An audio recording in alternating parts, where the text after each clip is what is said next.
On April 18th, 2006, I had my first confirmed kill. This man was innocent. I don't know his name. I called him the Fat Man. He was walking back to his house, and I shot him in front of his friend and his father.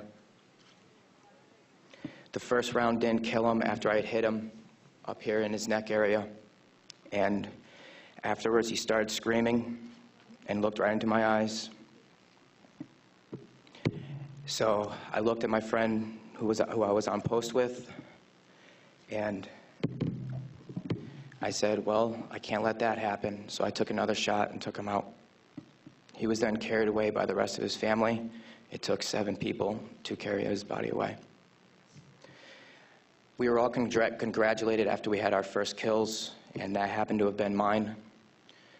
My company commander personally congratulated me, as he did everyone else in our company. This is the same individual who had stated that whoever gets their first kill by stabbing them to death will get a 4-day pass when we return from Iraq.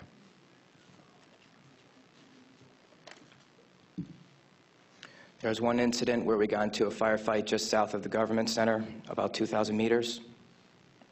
We had no idea where the fire was coming from, and the way our rules of engagement were, pinpoint where the fire is coming from and throw a rocket at it. So with that being said, we still didn't know where the fire was coming from, and an 84 millimeter rocket was shot into a house. I do not know if there was anyone in it. We do not know if that's where the fire was coming from, but that's what was done. Please go to the next image.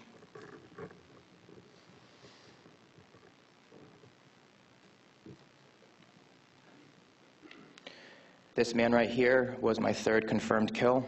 As you can see, he was riding his bicycle.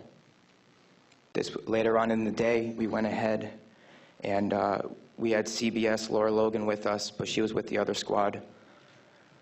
And so she wasn't with us. So myself and 2 other people went ahead and took out some individuals because we were excited about the firefight we had just gotten into, and we didn't have a cameraman or woman with us. With that being said, anytime we did have embedded reporters with us, our actions would change drastically. We never acted the same. We were always on key with everything, did everything by the books. Please go to the next image. No, there's one at the, well, the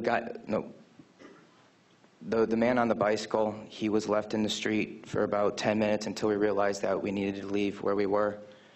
And his body was dragged about 10 feet to the right of him,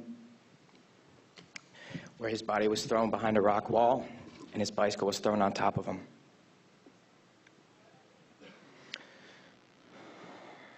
Another thing that we used to do a lot was recon by fire, where we would go ahead and try to start a firefight if we felt threatened in any way, shape, or form. There's one particular incident where we were working with the Iraqi Army and the Iraqi Special Forces in downtown Ramadi, and with our squad and the Iraqi Army, there was also lieutenant colonels, majors, first sergeants, and sergeant majors. Sorry, sergeants major. With that being said, the Iraqi Army would go into the house, kick in the doors, and then go ahead and shoot. And there were loud bursts of machine gun fire. We thought we were taking fire, but then we later found out that it was them.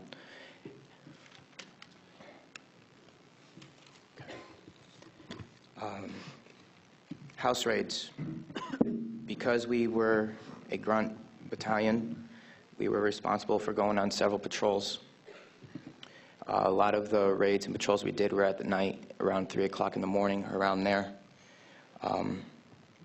And what we would do is just kick in the doors and terrorize the families.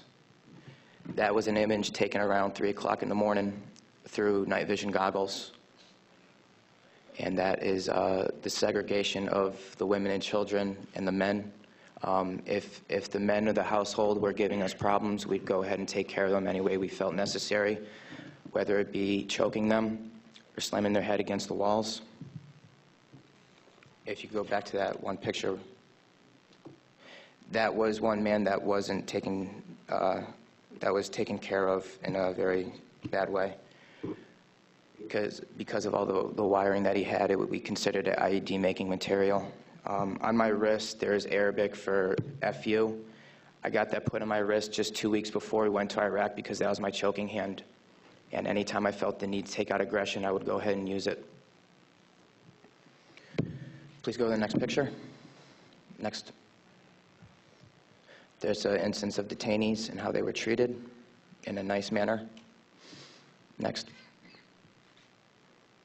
That is the Fatimat Mosque minaret. As you can see, it is written with bullet holes and holes in the top of it. Those were from mortars. And the next video that I'm going to show you is a tank round that went into that minaret,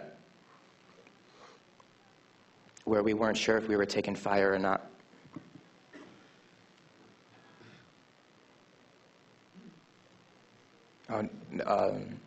I'll talk about this one. This is after one of the guys in a weapons company had gotten shot.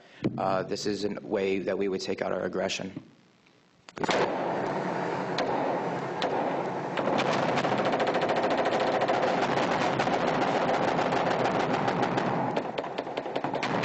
For those of you who don't know, it is illegal to shoot into a mosque unless you were taking fire from it. There was no fire that was taken from that mosque. It was shot into because we were angry. Can you please play the next video?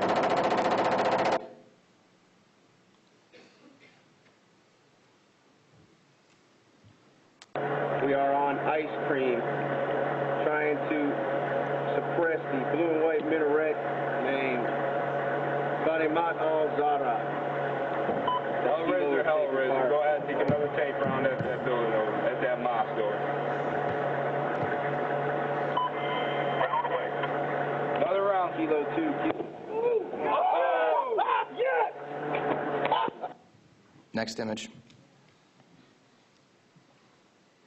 That, okay. With that being said, there's many more stories and incidents for me to talk about, although we don't have the time to. But this just goes to show you that that was the after effect of the tank round. This just goes to show you that everyone sitting up here has these stories. And there's been over 1 million troops that have gone in and out of Iraq. So the possibilities are endless. Next image, please. The reason I am doing this today is not only for myself and for the rest of society to hear, but it's for all those who can't be here to talk about the things that we went through, talk about the things that we did. Next image.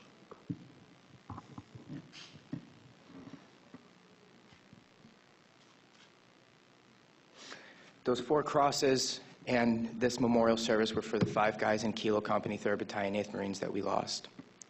Throughout our unit, we had 18 that got killed.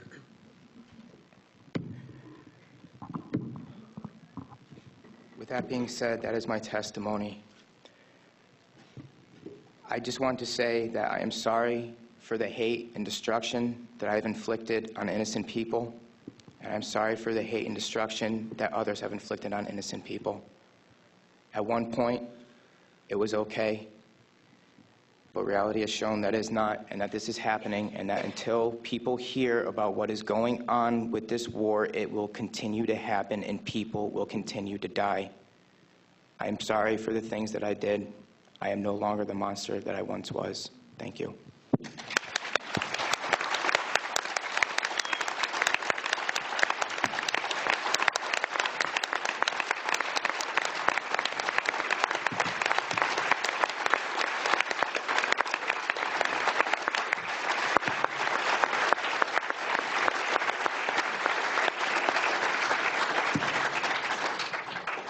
Thank you very much.